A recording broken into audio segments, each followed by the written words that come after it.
बरौनी पपनी कुछ नहीं, ये नवीन बात धारी है। उसके अंधापन में ये एक नवीनता की बात थी। और लोग अंधे होते हैं, कम से कम आंख की पुतली तो होती है, पपनी बरौनी तो होती है, चाहे छोटी चाहे बड़ी, लेकिन इनको आंख की निशानी तक नहीं थी।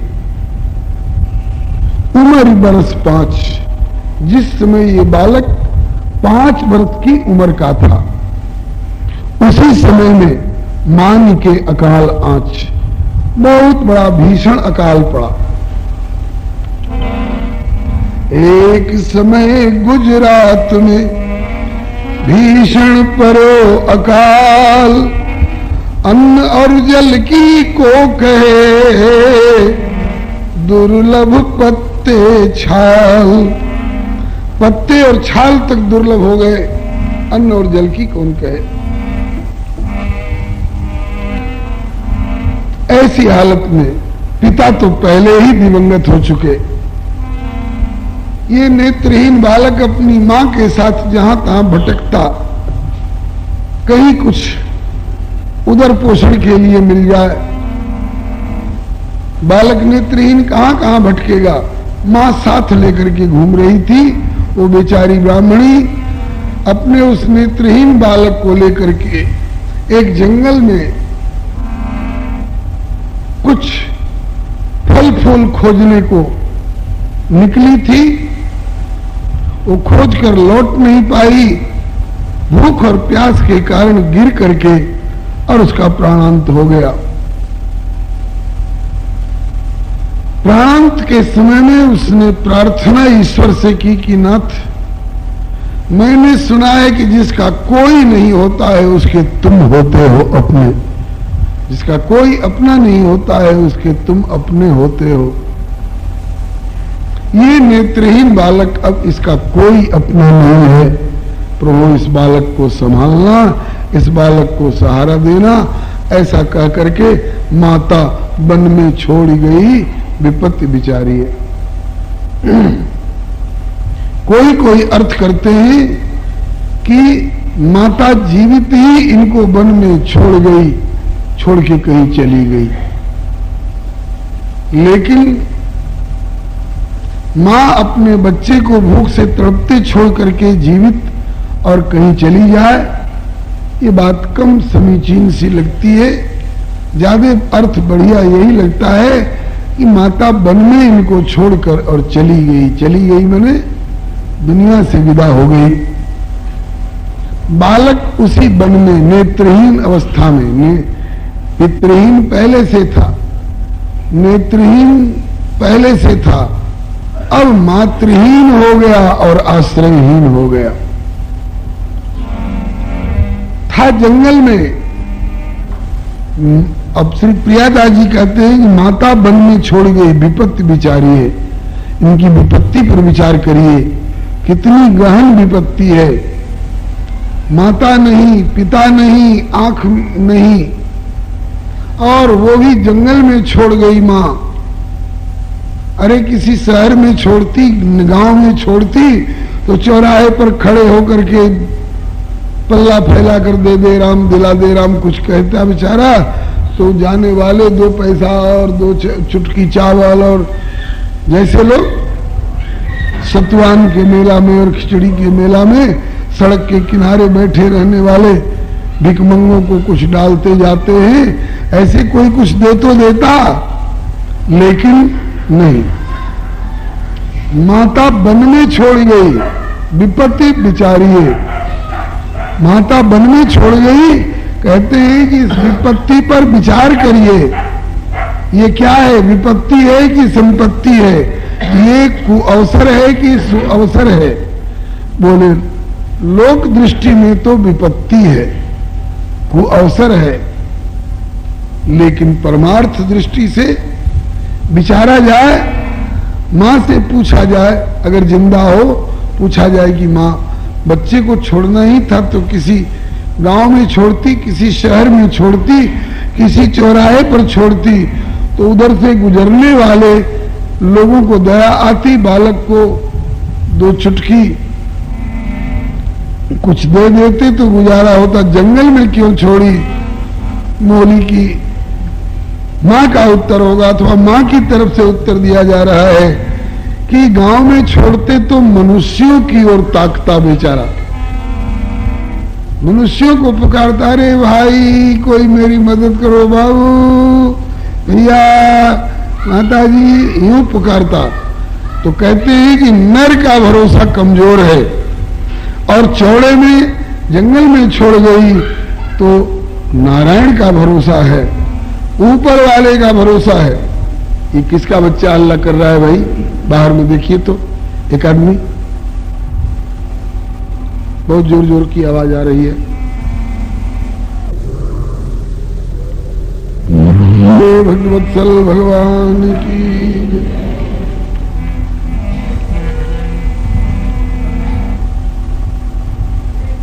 गोस्वामी श्री तुलसीदास जी एक दोहे में कहते हैं, हमारी फुलवारी में रोपे हुए पौधे, माली भी नियुक्त हैं, खाद भी डाल रहे हैं, पानी भी डाल रहे हैं, सिंचाई कर रहे हैं, बाड़ा भी लगा रहे हैं, लेकिन तुलसी बिरवा बाग को सींचत हूँ कुम्हलाए, और राम भरोसे जो रहे सो पर्वत पर हरियाए।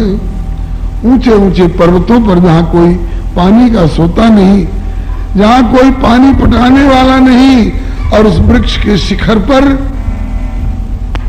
जेठ की चिलचिलाती लू वाली दोपहरी में भी नूतन किसले, सुंदर सुंदर नए नए हरे हरे कोपल और फूलों से लदे हुए वृक्ष दिखाई पड़ते हैं।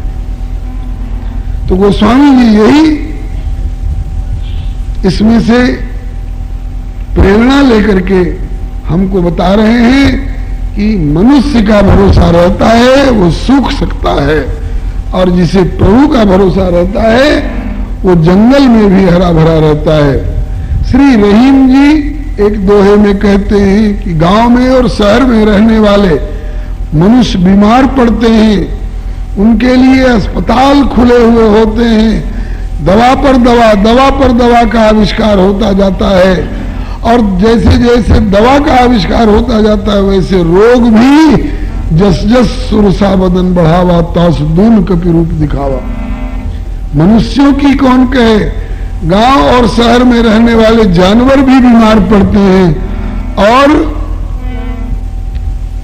पशु चिकित्सालय खुलते हैं, लेकिन बलिहारी रही मन बहु भेषज किए, व्याधि न छोड़त साथ, खग मृग बसत अरोग बन, क्योंकि हरि अनाथ के नाम। जंगल में कोई मोर बीमार पड़ गया हो, कोई बंदर बीमार पड़ गया हो, प्राय उदाहरण नहीं मिलता है। वो उन्हें ऊपर वाले का भरोसा है, इसलिए जंगल में भी वो निरोग रहते हैं, और बस्ती में मनुष्यों के भरोसे रहने वाले जानवर बीमार पड़ते हैं, और बीमारी साथ भी जल्दी नहीं छोड़ती है। मां ने अपने बेटे को जंगल में छोड़ा, प्रभु से प्रार्थना की, हे नाथ इस बालक की खबर लेते रहना। मां तो चली गई, दिवंगत हो गई। उसी समय में कीला ओ अगर ताही डगर तरस दियो, कीला अगर ताही डगर तरस दियो, लियो यो अनाथ जानी पूछी सो उचारिए, लियो यो अनाथ जानी पूछी सो उचारिए। बड़े सिद्ध जल ले कमंडलू सो सींचे नैन, बड़े सिद्ध जल ले कमंडलू सो सींचे नैन, चैन भयो खुले चक्षु जोड़ी को निहारिए, चैन भयो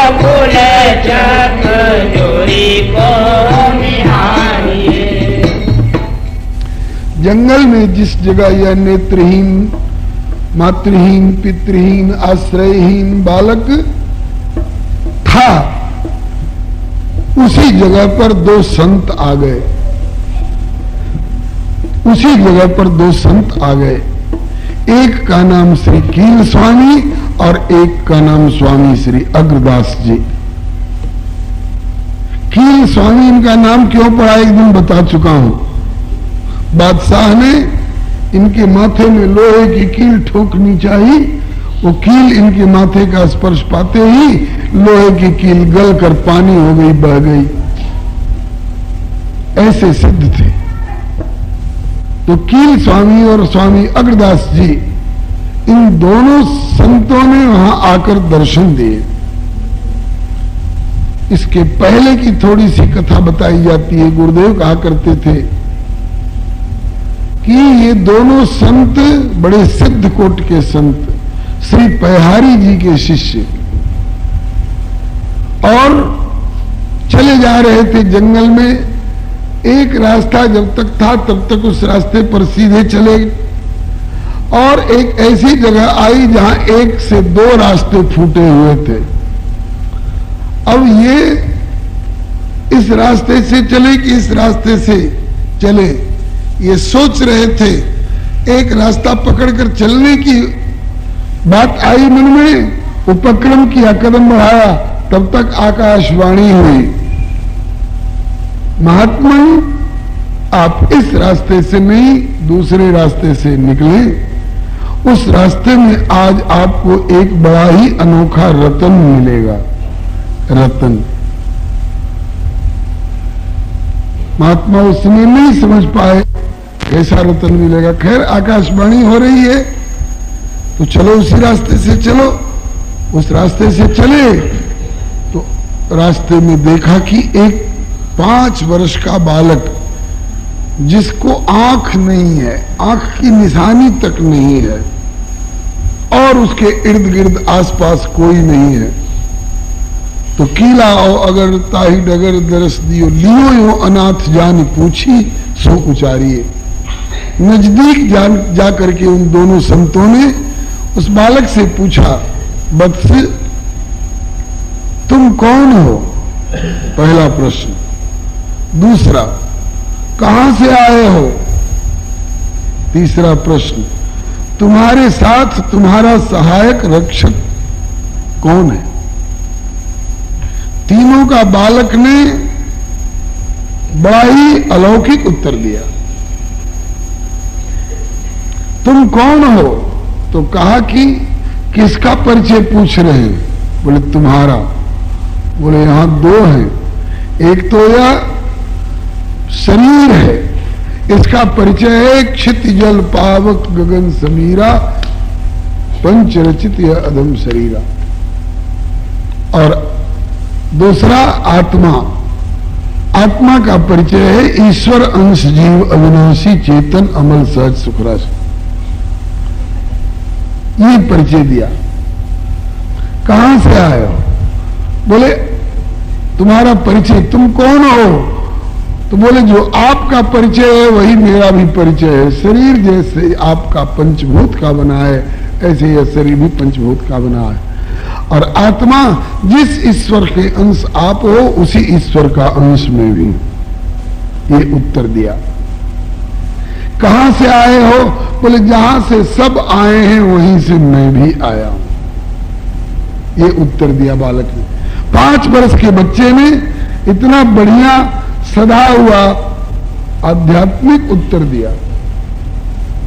जो सबका परिचय है वही मेरा भी परिचय है। शरीर का परिचय क्षितिजल पावक गगन समीरा पंचरचित अधम शरीरा। आत्मा का परिचय ईश्वर अंश जीव अविनाशी चेतन अमल सहज सुख राशि। तो जो सबका परिचय है वही मेरा परिचय है। कहां से आए हो? बिहार से कि यूपी से? ये सब कुछ नहीं। बोले जहां से सब आए हैं वहीं से हम भी आए हैं।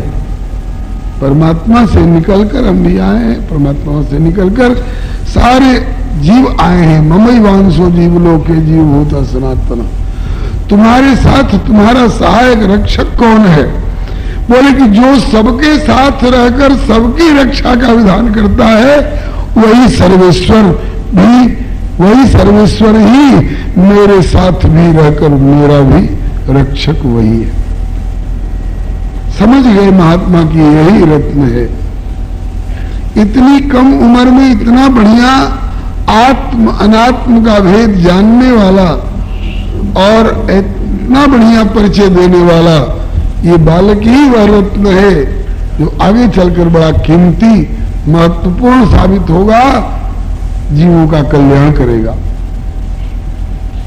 बड़े सिद्ध जल्ले कमंडल सो सींचे नैन, चैन भयो खुले चक्षु जोड़ी को निहारिए। वो दोनों महात्मा बड़े सिद्ध थे, उन्होंने अपने कमंडलों से जल लिया हाथ पर, प्रभु से प्रार्थना की, नाथ इस बालक को भीतर की आंखें तो ठीक है ज्ञान की वैराग्य की, लेकिन बाहर की आंखें नहीं है, इसलिए आप कृपा करके और इसको नेत्र प्रदान करिए। तो जल का छींटा दिया मुंह पर, सो महाराज आंख खुल आई, सुंदर पुतली, बड़े विशाल नेत्र, रोशनी और दिखाई पड़ने लगा। जीवन में पहली बार आंख खोली, क्या देखा? दो संतों का दर्शन किया। जीवन के इस प्रभात में प्रथम दर्शन इनको किसका हुआ? श्री स्वामी अग्रदास जी और श्री कील स्वामी जी का। पाए पैरी आंसू आए, कृपा करी संग लाए। पाए पैरी आंसू आए, कृपा करी संग लाए। कील आज्ञा पाई, मंत्र अगर सुनायो है। कील आज्ञा पाई, मंत्र अगर सुनायो है। गलते प्रगट साधु सेवा सो विराजमान। गलते प्रगट साधु सेवा सो विराजमान। ज्ञान उन्मानिता ही टहल लगायो है। ज्ञान उन्मानिता ही टहल लगायो है। चरण प्रक्षाल संत सीत सो अनंत प्रीत चरण।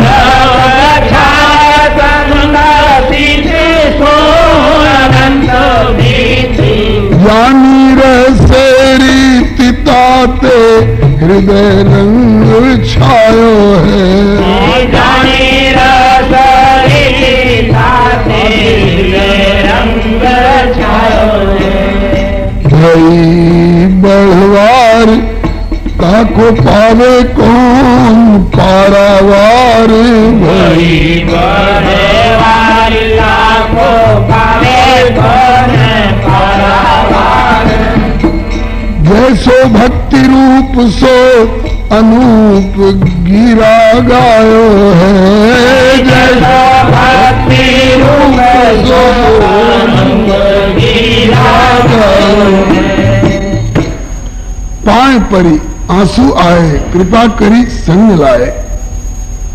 जब बालक ने कहा कि जो सबका परिचय है वही मेरा भी परिचय है, जहां से सब आए हैं वहीं से मैं भी आया हूं, जो सबके साथ रहकर सबकी रक्षा का विधान करता है वही परमात्मा ही मेरे साथ भी रहकर मेरा रक्षक और मेरा सहायक है। संत बड़े प्रसन्न हुए और बोले कि वत्स, परमात्मा तो सबकी संहार करता ही है, लेकिन यहाँ जगत में भी किसी को निमित्त मात्र बनाता है। हीले रोजी बहाने मौत।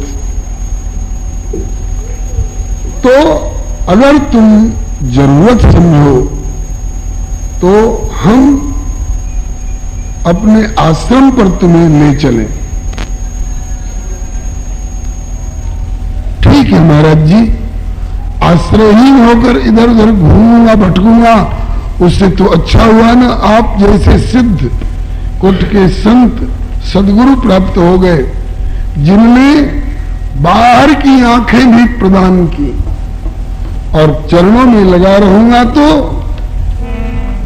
उगर ही बिमल विलोचन ही के,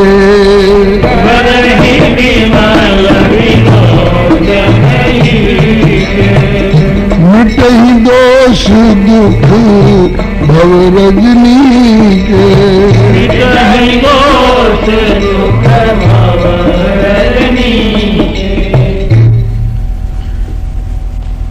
ठीक है आपके साथ चलूंगा। बाहर की आंखें प्रदान की, आपके चरणों में लगा रहूंगा। आपकी कृपा से, आपकी चरण रज के प्रभाव से मेरे भीतर की भी आंखें खुलेंगी। विश्वास है, भरोसा है। सुपात्र बालक जान करके महात्मा अपने साथ ले आए। सुग्गा को सब लोग अपने साथ ले आते हैं, पिंजरा में रखकर खिलाते हैं, पिलाते हैं, पढ़ाते हैं। क्यों? हम जो पढ़ाएंगे उसको पढ़ेगा। अब कौआ को देखा है किसी को पोसते हुए? नहीं। कौआ को हम पढ़ाएंगे कि पढ़ो कौआ चित्रकूट के घाट पर, तो कौआ नहीं पढ़े। तोता फलाहारी होता है, शाकाहारी होता है, और कौआ मांसाहारी होता है, विष्ठाहारी होता है। गोस्वामी जी ने लिखा है, बायस पलिए ही अति अनुरागा, हो ही निरामिष कबों की कागा। देखा सुपात्र है। श्री नारद जी ने भक्ति सूत्र में लिखा है, प्रकाश्यते क्वापि पात्रे। भगवान की प्राप्ति कैसे होगी? बोले मुख्यतस्तु महत् कृपया लभ्यते। महत् पुरुषों की, सत्पुरुषों की कृपा से परमात्मा की प्राप्ति होती है। भगवत कृपा लेशाद्वा, भगवत की लेश मात्र कृपा द्वारा भी, लेकिन मुख्यतस्तु महत् कृपया लभ्यते। प्रमुख रूप में संत कृपा से ही प्राप्ति होती है। श्री हरे नमः। तो ये संत है, इनके साथ मैं जाऊंगा तो मुझे लाभ ही होगा। बालक ने स्वीकृति दी, मैं आपके साथ चलूंगा। संतो दिशंति चक्षुंषि, श्रीमद् भागवत का श्लोक है 11वें स्कंद में। श्री पुरूरवा जी कहते हैं, संतो दिशंति चक्षुंषि बहिर्क समुत्थितः देवता बांधवा संतः संत आत्मा हमें वच। जैसे आंख होते हुए भी हमको दिखाई नहीं पड़ता है रात के अंधेरे में, और सूर्य नारायण प्रकट हो जाते हैं तो सब वस्तु ज्यों की त्यों दिखाई पड़ने लग जाती है आंख वाले को। ऐसे ही संत हमें ज्ञान का प्रकाश देते हैं, जिससे हमारी आंखों में रोशनी आ जाती है और व्यावहारिक और पारमार्थिक दोनों वस्तुएं दिखाई पड़ने लग जाती हैं सही सही अर्थ में। देवता बांधवा संत संत आत्मा हमें उच। भगवान श्री कृष्ण कह रहे हैं कि हे उद्धव, ये संत देवता हैं, ये संत हमारे बंधु हैं। देवता बांधवा संत, संत आत्मा, संत हमारी आत्मा है। ठाकुर जी कहते हैं कि अहम एवच, यूं समझो कि संत रूप में मैं परमात्मा ही तुम्हारे सामने उपस्थित होता हूं। आज इन दोनों संतों ने कृपा की और बालक की अनुमति लेकर के, सहमति लेकर के और अपने गद्दी पर ले आए, अपने आश्रम पर ले आए। उस समय इनका आश्रम जयपुर के पास गालता गद्दी, गालव गंगा, गालव ऋषि का आश्रम गालता गद्दी पर था। जहां परसों आप लोग सुने थे श्री कृष्णदास पयहारी जी महाराज की चर्चा में, वही गालते गद्दी पर श्री अग्रदास स्वामी और श्री कील स्वामी विराजते थे। वही बच्चे को ला करके कहा कि इसका वैष्णवी संस्कार कर देना चाहिए। मुसलमानों के घर में सुन्नत होती है, सिख परिवारों में केस, कंघी, कच्छी, कड़ा, कृपाण इत्यादि पंच ककार दिए जाते हैं। और अपने वैष्णवी शिक्षा दीक्षा में पंच संस्कार, कंठी तिलक माला छाप और कंठी तिलक छाप मंत्र और नाम। दो संत हैं, कौन दीक्षा देंगे? बड़े संत श्री कील स्वामी, उनसे छोटे गुरु भाई स्वामी अग्रदास जी। लिखा है कील आज्ञा पाए मंत्र अगर सुनाओ है। बड़े भैया कील स्वामी ने कहा कि भाई तुम ही इसकी दीक्षा का विधान कर दो। तो श्री अग्रदास जी ने उनको तुलसी जी की कंठी गले में बांधी, माथे पर तिलक लगाया, भुजा पर छाप लगाई, रामायुध अंकित गृह, शंख चक्र अथवा धनुष बाण की छाप। इनका वर्णन पद्म पुराण में, स्कंद पुराण में और गरुड़ पुराण में बहुत विस्तार से वेद व्यास जी ने वर्णन किया है। संयोग से श्री प्रभु कृपा से यहाँ आपकी लाइब्रेरी में पद्म पुराण भी है, स्कंद पुराण भी है, शायद गरुड़ पुराण भी होगा। श्री हरे नमः। एक बात अभी ध्यान में आ गई है लाइब्रेरी के नाम पर।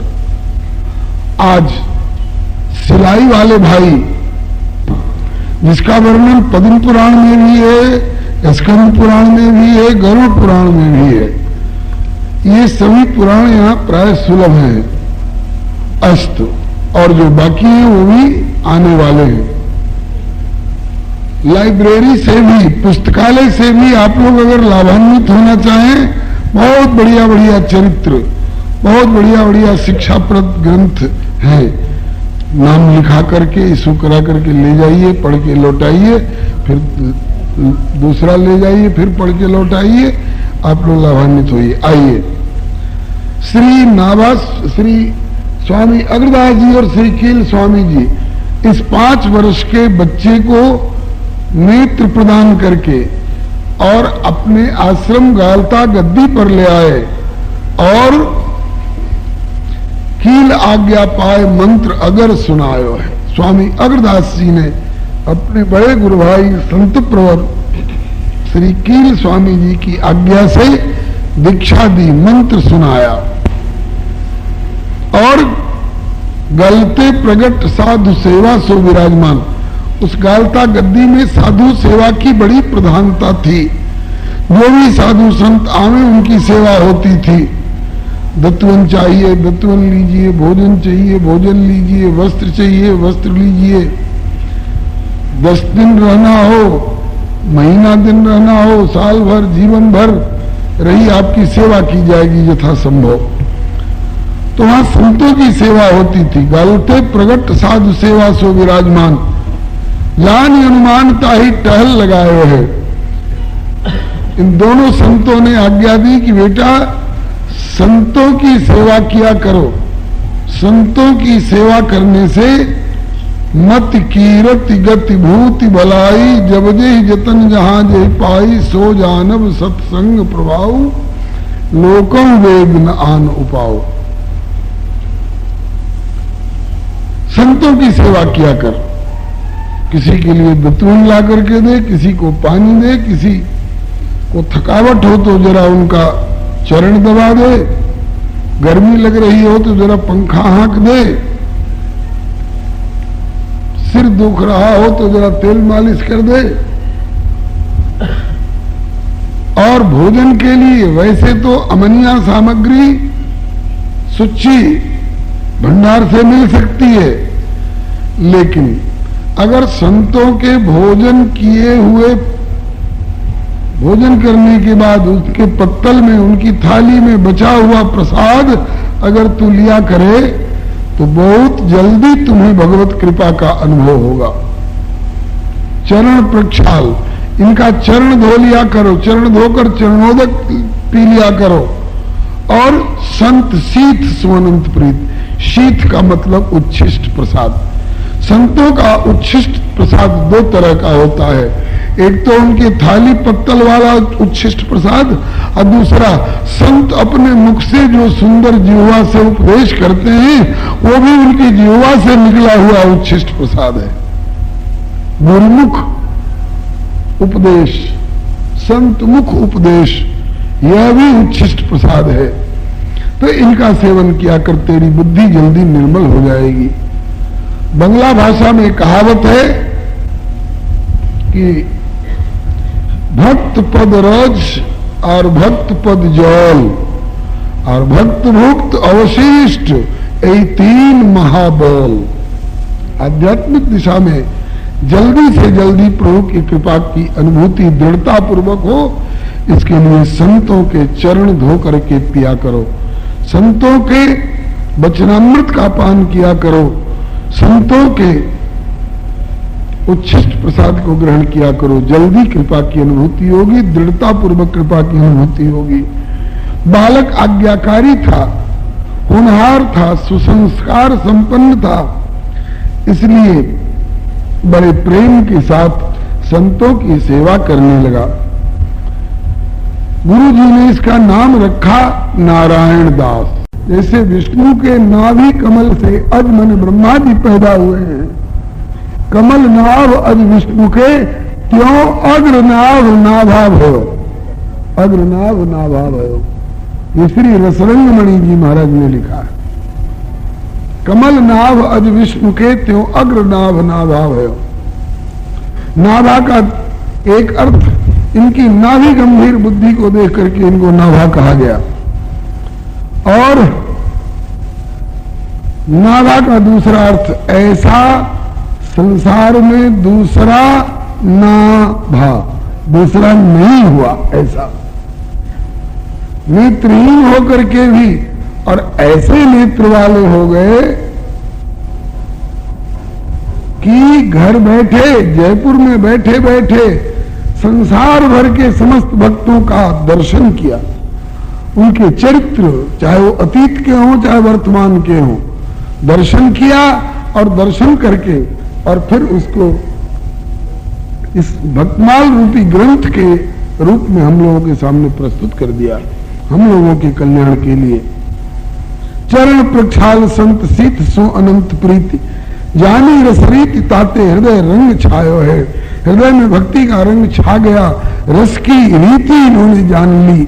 रसो वैसा परमात्मा रस है, भक्ति रस स्वरूपा है। मतलब कि भक्त भक्ति भगवंत गुरु चारों के प्रति इनकी अपार निष्ठा और इनकी कृपा से इनको अपार अनुभूति हुई। भाई बलवार, इसमें उत्तरोत्तर विकास होता गया। ताको पावे कौन पारावार, इनका पारावार कौन पा सकता है कि कितनी हद तक, कितनी सीमा तक इनका विकास हुआ। जैसो भक्ति रूप सो अनूप गिरा गायो है। भक्ति का जैसा स्वरूप होना चाहिए, सो अनुपम वाणी से जैसा संतों ने आर्ष ग्रंथों ने गाया है, वो इनके जीवन में प्रत्यक्ष दर्शन होता था। जैसे श्री भरत जी के लिए कहा जाता है, तुम तो भरत मोर मत एहू, धरे देह जनु राम सनेहू। भरत ही कहीं सराही सराही, राम प्रेम मूर्ति तनु आही। ऐसे ही श्री नाभा स्वामी जी साक्षात भक्ति के स्वरूप हुए। अब सेवा करते करते इनमें इतनी योग्यता आ गई, इतनी योग्यता आ गई कि ये गुरु जी के परम कृपा भाजन हो गए। गुरु जी ने इनको आज्ञा दी कि बेटा भक्तों का जश गाए। अब कैसे मालूम हुआ कि इनमें इतनी योग्यता आ गई और कैसे गुरु जी ने आज्ञा दी, इसकी चर्चा कल सवेरे की बैठक में हम लोग करेंगे। समय सीमा पर पहुंच चुका है, 1.5 घंटा हो चुका। 10:30 में बैठे थे हम लोग, 12 बज रहे हैं। भगवान का नाम लीजिए और इस समय की बैठक का विश्राम। कृष्ण गोविंद गोविंद गोपाला, कृष्ण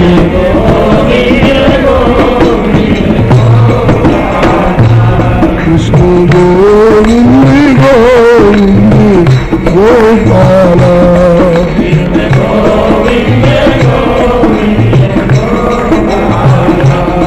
भजो मुरली मनोहरी नंदलाला, मुरली मनोहर नंद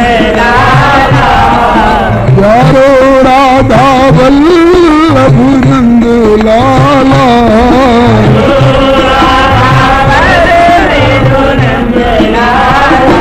कृष्ण गोविंद गोविंद गोपाल।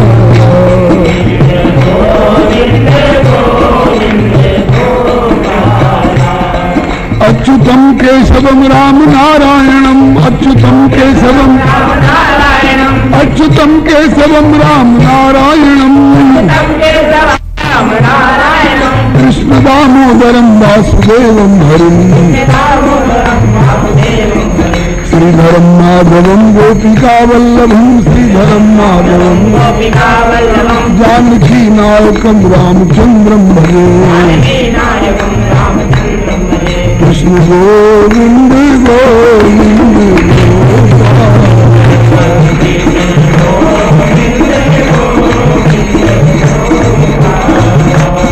कृष्ण गोविंद गोविंद गोपाल।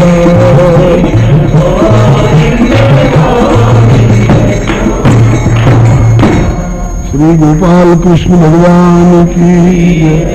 श्री अयोध्यानाथ की जय। श्री वैकुंठनाथ की जय। सपरिकर श्री भक्तमाल जी की जय। श्री बक्सर चरित्रवन बिहारी सरकार की जय। श्री हरि है जो भारत भूमि में मानव शरीर प्राप्त कर सिद्धाश्रम क्षेत्र में सत्संग गोष्ठी में समवेत होकर भगवत भागवत यश गायन एवं श्रवण का सुअवसर प्राप्त कर रहे हैं। हम लोगों के सौभाग्य को देखकर देवता लोग तरसा करते हैं, क्योंकि देवलोक में विषय बाहुल्य भले खूब हो, किंतु सत्संग एवं भगवत कथा सुधा का प्राय नितांत अभाव सा ही रहता है देवलोक में। समय का सदुपयोग करने के लिए हम लोग श्री भक्तमाल जी के माध्यम से इस पूर्वान्नकालीन बैठक में कालक्षेप कर रहे हैं। भक्तमाल जी के प्रथम द्वितीय एवं तृतीय दोहों का संक्षेप में अर्थ विचार हो चुका है। चौथे दोहे पर हम लोग थोड़ा सा विचार कर पाए थे कल। श्री गुरु अग्रदेव आज्ञा दई कि हरि भक्तन को जस गाओ। भव सागर के तरन को नाहिन और उपाओ। कलिकाल के लोगों के लिए इन भक्तों के चरित्र को छोड़ करके कोई भवसागर से पार जाने के लिए दूसरा कोई उपाय नहीं दिखता। कोई कहे कि और ग्रंथों में वर्णन आया है केवल भगवान नाम, केवल भगवत भक्ति, केवल सत्संग, भगवत गुणगान, तो क्या इससे भवसागर पार नहीं किया जा सकता है? जो कहते हैं कि इन भक्तों के चरित्र के अतिरिक्त और कोई उपाय नहीं है भवसागर से पार जाने के लिए, तो कहते हैं कि जो भी उपाय बताए गए हैं अपने आर्ष ग्रंथों में, वो कैसे क्रियान्वित किए जाएंगे ये इन भक्तों के चरित्र से ही प्राप्त होगा। श्री गोस्वामी जी ने विनय पत्रिका में एक पद में कहा है, जो मार्ग श्रुति साधु दिखावे, ते ही पथ चलत सबे सुख पावे। जो एहि पंथ चले मन लाई, तो हरि काहे न होहि सहाई। श्रुति और साधु जो मार्ग दिखाते हैं हमको, उसी मार्ग पर चल करके हम सुखी हो सकते हैं। तो गुरुदेव प्रश्न किया करते थे कि क्यों दो का नाम क्यों लिया, श्रुति का और साधु का? क्या ये दो मार्ग है? श्रुति का मार्ग कुछ और है और साधु का मार्ग कुछ और है। तो कहते हैं कि नहीं, मार्ग तो एक ही है, लेकिन थोड़ा अंतर है। क्या अंतर है?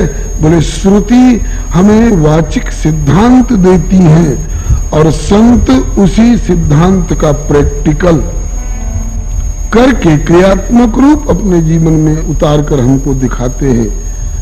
जैसे सत्यम वद धर्मम चरे, श्रुति ने कह दिया। अब इसको प्रैक्टिकल में अपने जीवन में उतार करके श्री युधिष्ठिर जी ने दिखाया है। मातृदेवो भव पितृदेवो भव, तो माता का और पिता का देव बुद्धि से भगवान की तरह आदर करना इन्होंने प्रैक्टिकल में हमको सिखाया। इसलिए थ्योरी हमें पता चल भी जाए अन्य ग्रंथों से, तो उसका प्रैक्टिकल, उसका व्यावहारिक स्वरूप हमें इन संतों से ही प्राप्त होगा। इसलिए ये भक्तों का चरित्र जो है हमको सही मार्ग दिखाने वाले हैं। अब श्री गुरु अग्रदेव आज्ञा दई, किसको आज्ञा दई? ग्रंथ के लेखक श्री नाभा स्वामी जी को आज्ञा दई। बहुत से शिष्य थे, औरों को आज्ञा क्यों नहीं दई? इन्हीं को आज्ञा क्यों दई? और कैसे आज्ञा देने की प्रेरणा उनके हृदय में हुई, उस घटना का उल्लेख किया गया है श्री प्रियादास जी के द्वारा, जो भक्तमाल के टीकाकार हैं। कल नाभा जी के बचपन वाली बात बताई गई थी। बचपन में ये नेत्रहीन थे, पिता भी नहीं थे, केवल मां थी, वो भी मां अकाल पीड़िता इन्हें वन में छोड़ गई। नेत्रहीन बालक, वन में कोई संग नहीं, साथ नहीं। स्वामी श्री अग्रदास जी और श्री कील स्वामी जी ने आकर इस बालक को अपनाया, नेत्र प्रदान किए। जहां नेत्र की निशानी नहीं थी वहां सुंदर नेत्र खिले आए, दिखाई पड़ने लगा। जीवन में प्रथम बार इस बालक ने दो संतों को अपने सामने देखा। हम लोग सवेरे सवेरे जगते हैं तो सोचते हैं सुप्रभातम, गुड मॉर्निंग, बढ़िया आज का दिन हमारा बीते, आज का हमारा प्रभात शुभ हो, अच्छा हो, कल्याणकारक हो। आप लोगों से एक प्रार्थना की जा रही है। श्री गुरुदेव आ रहे हैं, आप लोगों से प्रार्थना है कोई उनका चरण स्पर्श नहीं करेंगे। कि एक ऐसे विप्र परिवार में श्री नाभा स्वामी जी का जन्म हुआ है, जिस परिवार के एक सदस्य को संतान नहीं थी, उन्होंने किसी संत के कहने से श्री हनुमान जी की आराधना की। हनुमान जी की कृपा से उन्हें एक पुत्र की प्राप्ति हुई। अब कोई पूछे कि ये किसका बालक है, तो कहते कि ये हनुमान जी का बालक है, ये हनुमान जी का बालक है। इस बात की इतनी ख्याति हुई कि अब उसके बाद उस वंश में जो कोई होंगे वो हनुमान वंश कहलाने लग गया। उसी वंश में कई पीढ़ी के बाद ये बालक का जन्म हुआ है, जिसकी चर्चा कल आप सुने हैं। नेत्रहीन, नेत्र की निशानी तक नहीं, 5 वर्ष की अवस्था में अकाल पीड़ित माता वन में छोड़ गई। जगत की दृष्टि से यह बालक अनाथ था, लेकिन जब स्वामी श्री अग्रदास जी और श्री कील स्वामी जी ने जिज्ञासा की जंगल में अकेले बालक को देख करके कि बस तुम्हारा परिचय, तो कहा कि जो सबका परिचय है वही मेरा भी परिचय है। शरीर का परिचय दिया जाए तो क्षितिजल पावक गगन समीर, ये इसका परिचय है। और आत्मा का परिचय दिया जाए तो ईश्वर अंश जीव अविनाशी चेतन अमल सहज सुख राशि। जो सबका परिचय है वही मेरा परिचय है। कहां से आए हो? बोले जहां से सब आए हैं वहीं से मैं भी आया हूं। यहां तुम्हारे साथ तुम्हारा सहायक रक्षक कौन है? का जो सबके साथ रहकर सबकी सहायता करता है और सबकी रक्षा का विधान करता है, वही मेरा भी सहायक और मेरा भी रक्षक और मेरा भी साथी है।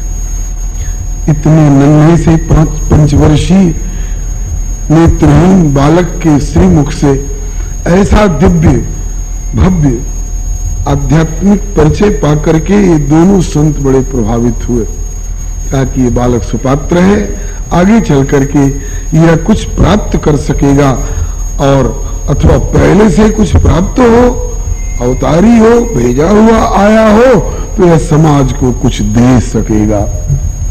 बालक को अपनाया, आश्रम पर लाकर अपनी रुचि, इस बालक की रुचि ले करके, ठीक है परमात्मा सबके साथ रहता है, लेकिन किसी की आंख से, किसी की आंख के भीतर बैठकर वह किसी की ओर दृष्टि डालता है, किसी के हाथ में बैठ करके और किसी के हाथ को अपना हाथ बना करके और उस हाथ से कुछ कर देता है, करा देता है, जिसको कहते हैं निमित्त मात्रम भव सव्यसाचिन, हीले रोजी बहाने मौत। हमारे स्थान पर संतों की सेवा होती है वत्स, वहां अगर चलना पसंद करोगे तो हम तुम्हें सहयोग करके, तुम्हारी सेवा करके अपने को धन्य मानेंगे। बालक ने कहा, अंधे को आंख मिल रही हो तो क्यों इनकार करेगा, भूखे को भोजन मिल रहा हो तो क्यों इनकार करेगा, हम आपके साथ चलेंगे। अभी इस संसार में उस प्रभु के अतिरिक्त मुझे अपना कहने वाला कोई था नहीं। आपने अपनापन दर्शाया, मैं भी आपके चरणों में अपने आप को एक बालक की हैसियत से सौंप रहा हूं और आपको अपने अभिभावक के रूप में, आजकल की भाषा में गार्जियन के रूप में स्वीकार करता हूं। दोनों संत आश्रम पर ले आए। आश्रम जयपुर में गालता गद्दी, श्री पहारी जी महाराज की प्रतिष्ठित की हुई गद्दी। वहां इस बालक को विधिवत मंत्र दीक्षा शिक्षा दी गई और कहा गया, वैष्णव हो आज से तुम। वैष्णवी दीक्षा प्राप्त करके, वैसे कर्तव्य बहुत है, व्याख्या बहुत लंबी चौड़ी है, लेकिन 3 प्रमुख कर्तव्य हैं। वैष्णवता के कर्तव्य निरूपण में भगवान नारद की जिज्ञासा पर भगवान नारायण ने 55,000 श्लोकों में वैष्णवता के कर्तव्य का निरूपण किया है। 55,000 श्लोकों में, जिसमें 5 दिन 5 रात्रि का समय लगा है नारद जी को समझने में। भगवान नारायण ने नारद जी के प्रति वह 55,000 श्लोकात्मक ग्रंथ वाणी से उपदेश किया है, इसलिए उस ग्रंथ का नाम ही पड़ गया है नारद पांचरात्र। नारद पांचरात्र। हर संप्रदाय का अपना अपना तंत्र होता है। तंत्र का मतलब होता है कि हमें जो कुछ श्रुतियों ने आदेश किया है उसको हम किस तौर तरीके से अपने जीवन में अपनाएंगे। आचार संहिता। शक्ति उपासकों का अपना शाक्त तंत्र होता है।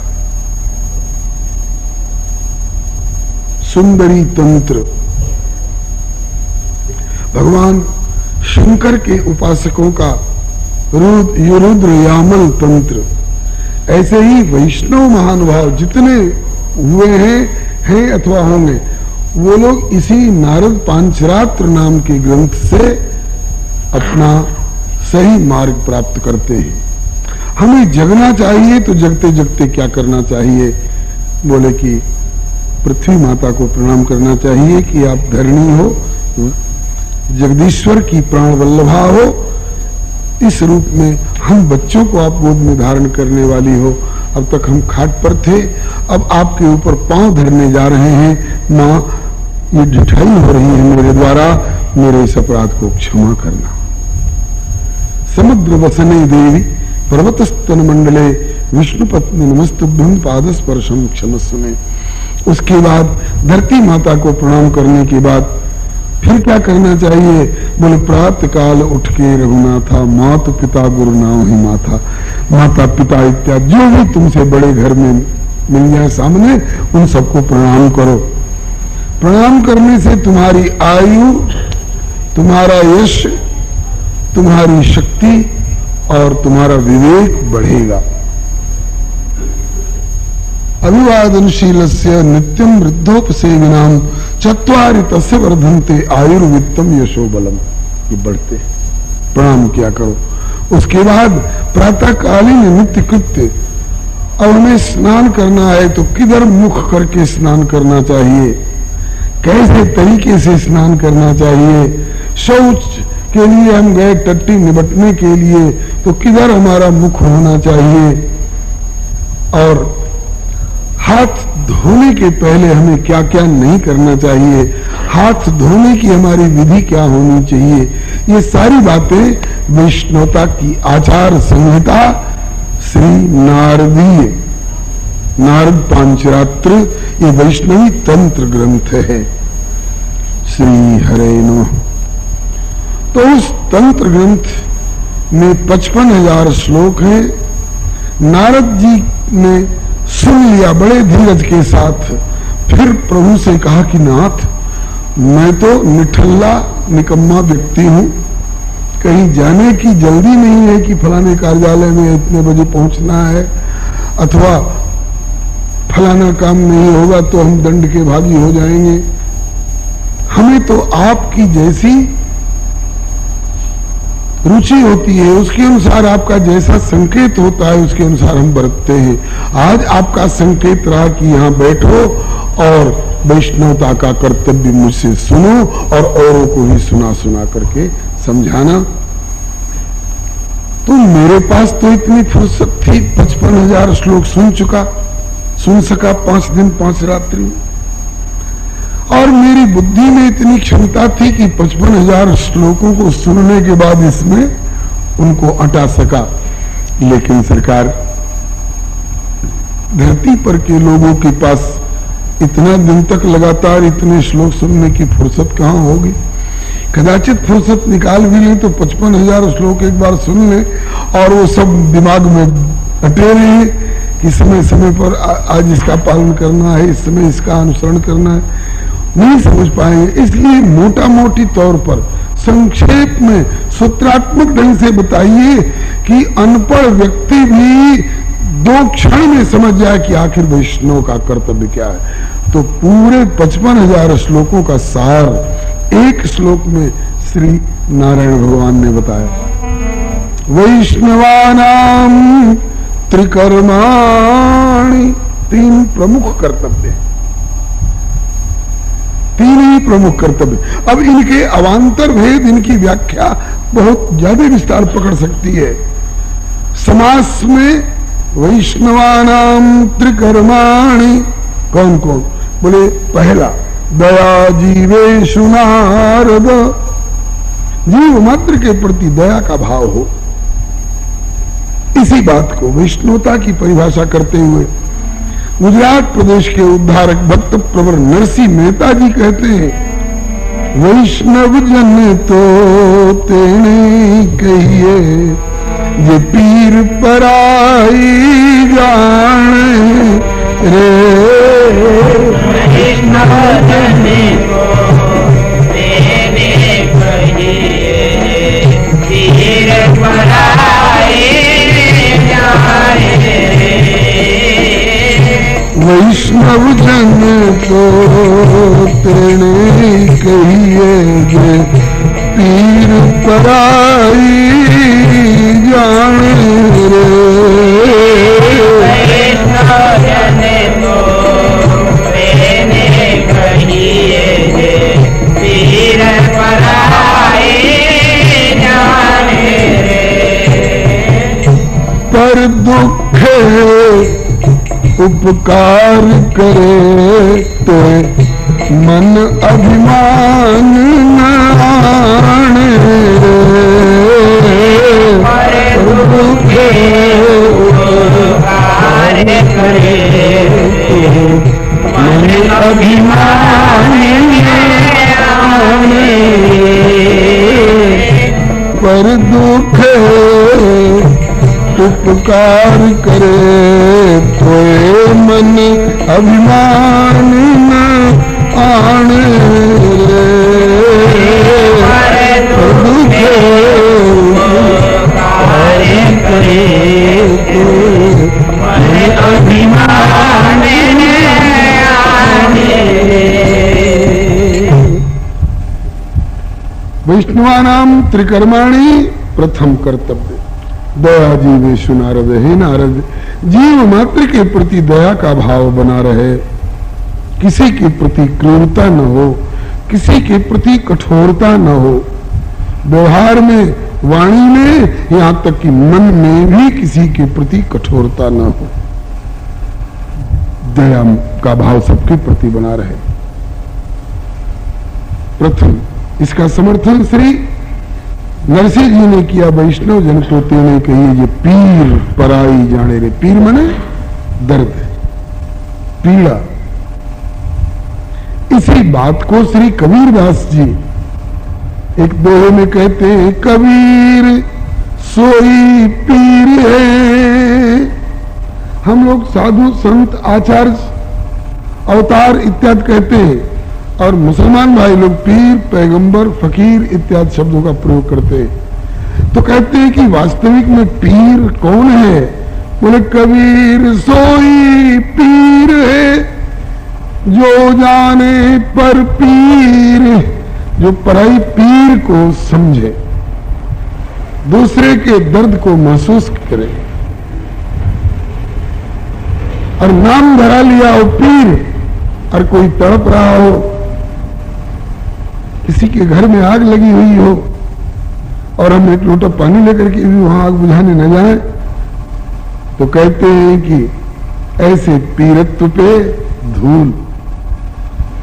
कबीर सोई पीर है जो जाने पर पीर, जो पर पीर न जाने सो काफिर बेपीर।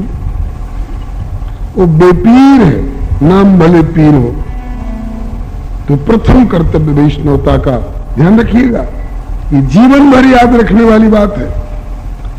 जीवन भर नहीं तो कम से कम आज की कथा भर तो जरूर याद रखिएगा, क्योंकि आगे ये बात आएगी समस्या बन करके। नाभाजी के गुरुदेव के सामने गुरुदेव को निर्णय लेना पड़ेगा। एक ही साथ दो काम आ गए। एक तरफ ठाकुर जी सिर झुकाए बैठे हैं, आप हाथ में माला उठाए बैठे हैं, तब तक दूसरा कोई चिल्लाया बचाओ बचाओ। अब हम ठाकुर को माला पहरावें कि पहले उसको बचावें? अगर हम वैष्णव हैं, हमें क्या निर्णय लेना होगा? कहने में देर होती होगी, लेकिन निर्णय तुरंत लेना पड़ेगा, क्योंकि कोई किसी का प्राण जा रहा है। आगे बात आएगी। तो वैष्णवानाम त्रिकर्माणि दया जीवेषु नारद। दूसरा श्री गोविंदे पराभक्ति, गोविंद के प्रति पराभक्ति। भक्ति माने सेवा की भावना और सेवात्मक क्रिया, ये दूसरा कर्तव्य है। जीव मात्र के प्रति दया करना वैष्णव का प्रथम कर्तव्य, और गोविंद के प्रति भक्ति ये दूसरा कर्तव्य। और तीसरा बोले तदीया नाम समर्चनम। तदी मैंने भगवती, उनके जो हो उनका सम्यक प्रकार अर्चन करिए, आदर करिए।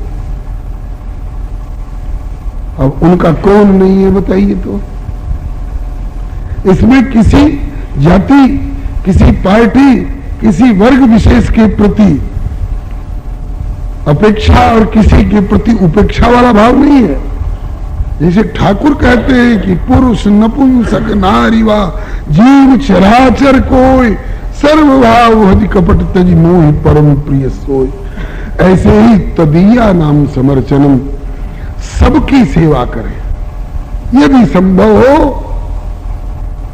तो अपनी काया के द्वारा, अपनी वाणी के द्वारा, अपने मन के द्वारा, अपनी इंद्रियों के द्वारा आप यथासाध्य तदीया नाम समर्चनम, उनके जो हैं उनका आप अर्चन करिए। जिस समय लंका से लौटने के बाद प्रभु राज सिंहासनासीन हो गए, उसके बाद 6 महीना तक साथ आए हुए बानर भालू और विभीषण इत्यादि अयोध्या में रहे। जात न जानिए दिवस निसी, गए मास खट बीती। अब ये लोग विदा होंगे। विदा करते समय राघव ने